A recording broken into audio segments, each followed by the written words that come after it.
Welcome back to the channel, guys. Once again, we're going to be actually talking about the 2012 SRT8 Jeep. Not a whole lot going on today. It has been a crazy week with work, so I haven't really had time to film anything, edit anything, do really anything for the video platforms whatsoever. So we're gonna have a fairly short video today. I would be kind of surprised if it's over probably about 8 minutes. So hopefully everybody can stick around. Maybe you'll get to know me a little bit better. I don't know.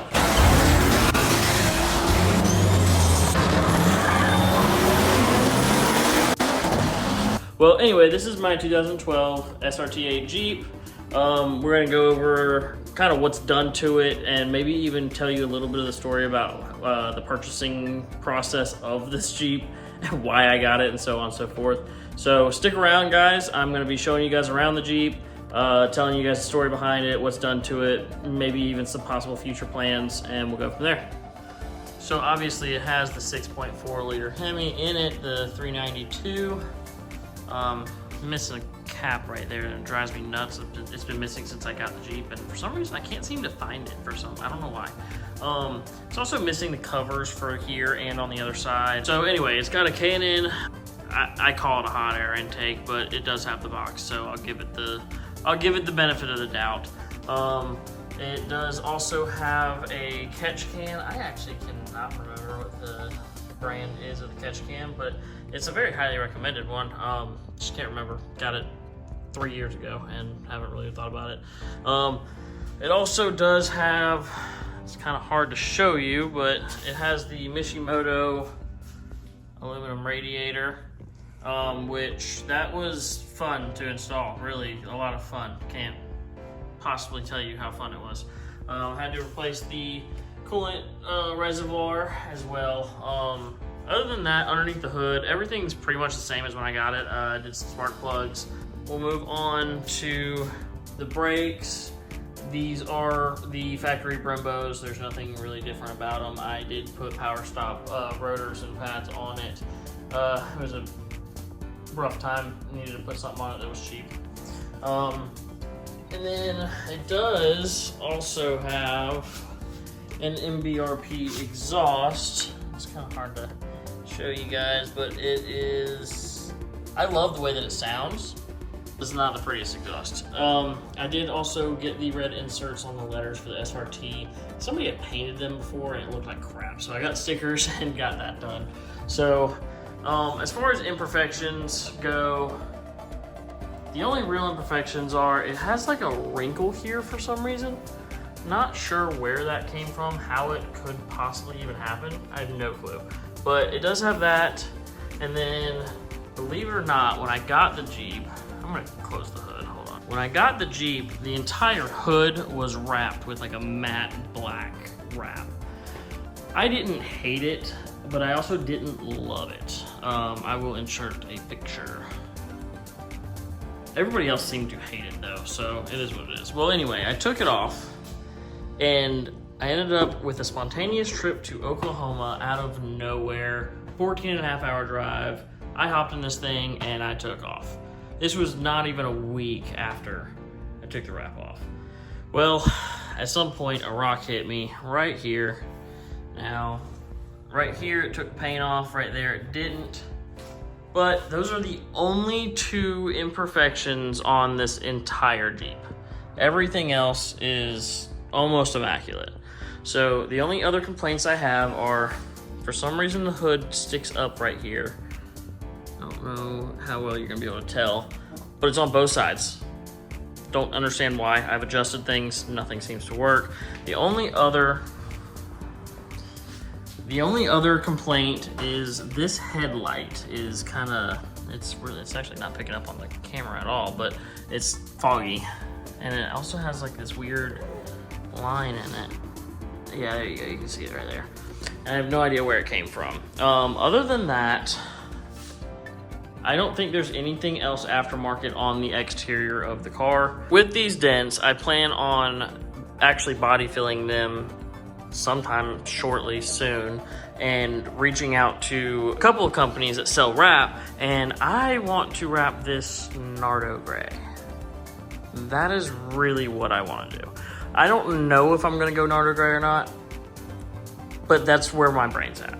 Let me know what you guys think, if you guys agree, or if you have other color suggestions, comment them down below. Let me know what you guys got in mind, and maybe we'll see what we can do. Interior, I put the LEDs all the way around. I love them. Otherwise, I have a Kenwood double din that has Apple CarPlay, and my phone mount that I actually really hate that phone mount, but it works, so can't really just get rid of it. Other than that, the thing is very, very clean inside. None of the carbon trim is peeling off or anything like that happens most often. And I mean, it's a little bit dirty just because I haven't cleaned it recently, but I will say that I don't particularly care for the Alcantara. I don't know if you can really tell here on the camera or not, but it's like, I don't know if maybe I am just struggling to keep it clean or what, but it seems like it's just always dirty. So the story about me getting this Jeep, funny enough, is I had a 2002 WS6 Trans Am, 6-speed manual, LS1 car.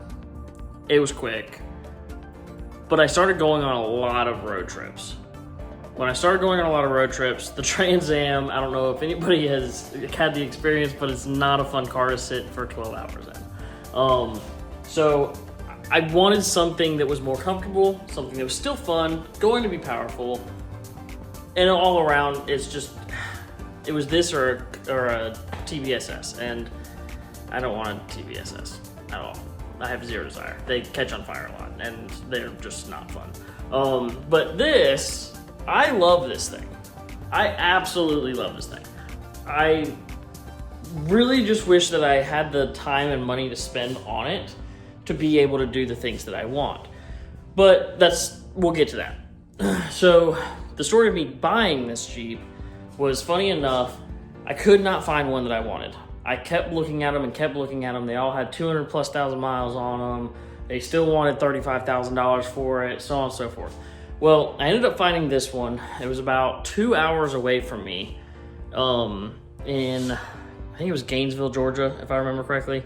And I couldn't find a ride to go look at it. I can't even remember what it was. I can't remember why, but I couldn't find a ride to go look at it. And so I ended up FaceTiming the dealership.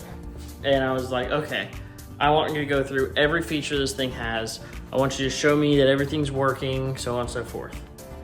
So the guy FaceTimes me, and he goes through all the things. And I asked him, I said, AC's ice cold. He goes, yeah. I said, the heated seats work. Yeah. The cooled seats work. Yeah. Power windows, the sunroof, everything works. And everything was, yep, and he'd go through and he'd do it on there. Well, obviously, you know that there's some things, like, for instance, the AC or the heated seats, that it's kind of hard to show on FaceTime unless you just have, like, an infrared thermometer or something. Well, obviously, the dealership didn't have that. So he told me that everything was working. So I was like, okay, cool. You know what? Screw it. I'm going to move forward. Everything's fine. So I moved forward. If I remember correctly, I paid $28,000 for it. I think I got it in March of 2021. I think, yeah, March of 2021. And I paid about $28,000 if I remember correctly. And they paid the transport fee. That's what it was. They paid the transport fee for it to get from there to here. Which, this is the only vehicle I've ever bought sight unseen. I won't ever do it again. That was a mistake. And to be fair, I did not want to do it. I put it off so long, trying everything I could to get a ride to go look at this thing, and I just could not find a ride. And I was like, well, it is what it is. So, ended up buying it sight unseen. It gets delivered. I hop in it, and the guy met me walking distance from my house with the trailer. Got off the trailer, I got in it, and I fell for the, here, sign here, da, da, da, da. So I fell for it. I was so excited about my new Jeep, I wasn't even paying any attention, and I just went for it. Well, I got in it, I drove it the 30 seconds to my house, the AC doesn't work.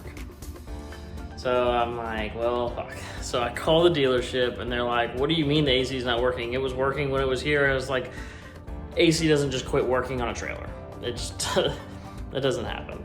So they ended up paying to fix it. They didn't. They claimed they were paying to fix it, but they gave me money for a diagnostic fee, and that was it. Everything else was on me. So I went and I took it to the dealership because they said that they were only paying if I took it somewhere else. So I said, okay, so I took it to the dealership. They looked at it, they misdiagnosed it. I don't even remember what they said. I can't remember now. They misdiagnosed it. I re-diagnosed it and quickly found out that there was two problems. The AC condenser was leaking and the Schrader valve was leaking. Coincidentally, I'm the one that's missing the cap that you saw in the beginning of the video. So I ordered some Schrader valves, I ordered a AC condenser, and I sent the receipts to the dealership, and they wanted nothing to do with it. They were like, nope, screw that. So I was like, well, okay. So I started going through the car. I was like, I'm gonna go through everything on this car. I'm gonna figure out what works and what doesn't work, and we're gonna have some words. So found out that the heated seat in the driver's seat didn't work and the AC didn't work. Everything else worked. So I contacted the dealership and basically told them, listen, we can do this the easy way or the hard way.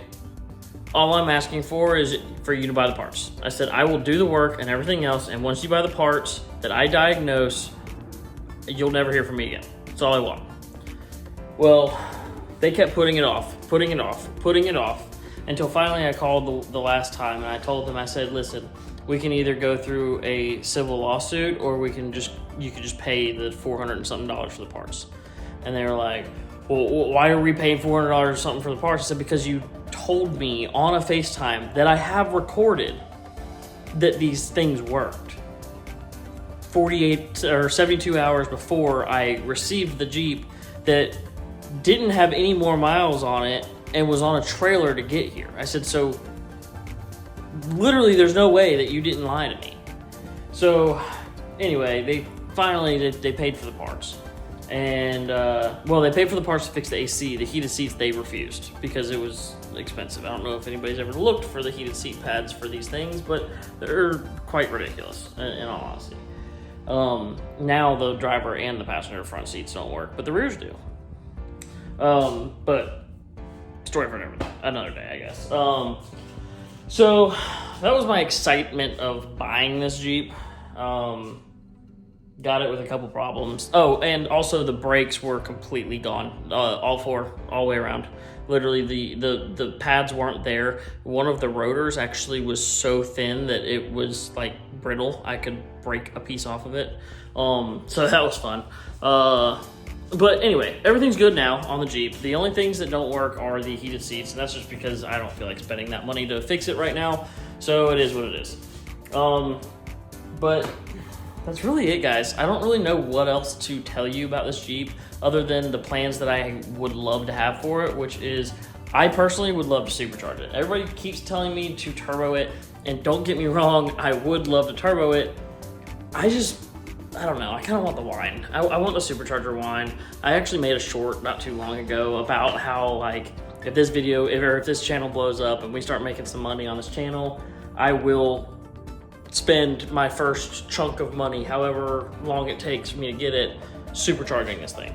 I don't know if that's going to entail building the motor too, or just supercharging it and putting it on a low boost. I don't know. I guess realistically it matters. It depends on how much money I get. I make good money on my day job, but not good enough that I can just throw money away at this thing for no reason. Right now it's reliable. It gets me everywhere I need to go. It's my only personal vehicle. I have the 24 Tundra. That's my work truck that I drive 90% of the time, but this is mine, you know, and I don't want to just make it unreliable for no reason. And in the sense of just throwing money away at it. At least here, I have a reason. I'm doing it for the content. I would be able to film a whole bunch of stuff for you guys. I would be able to show you guys the process, walk you through it. We could do it together. You know, it's one of those things that at least then I have a purpose for doing it. Not only that, I'm also not throwing away money that I'm going and working to pay bills with. So anyway, that's gonna be it today, guys. I know I rambled, it's a lot of yapping, but I don't really have anything else to go. I wish I had parts to put on. If I had parts to put on, it would make this so much more fun. But anyway, thank you guys so much. I really hope that you guys stayed. If you did stay, go ahead and comment down below whether or not you would rather me supercharge or turbocharge the Jeep. I'm leaning towards supercharge, but I'm open to hear what the people want. So go ahead, like, comment, subscribe, and please just remember, the more you guys support me, the more fun we can have together. And I really, really, really, really, really hope that we can build this together. And I still want to do my cheap eBay build. I want to do it. And once this thing is taken care of and I fulfill my promise to you guys, which is to supercharge this thing or at least boost it with YouTube money, once that's done, I will do my eBay build and we will have some fun together. You guys can give me all kinds of suggestions and we can do something together. But anyway, y'all have a good one. I will see you next Wednesday. I'm sorry that this video was a lot of yapping, but please remember, comment down below, turbocharge or supercharge. Thanks, guys.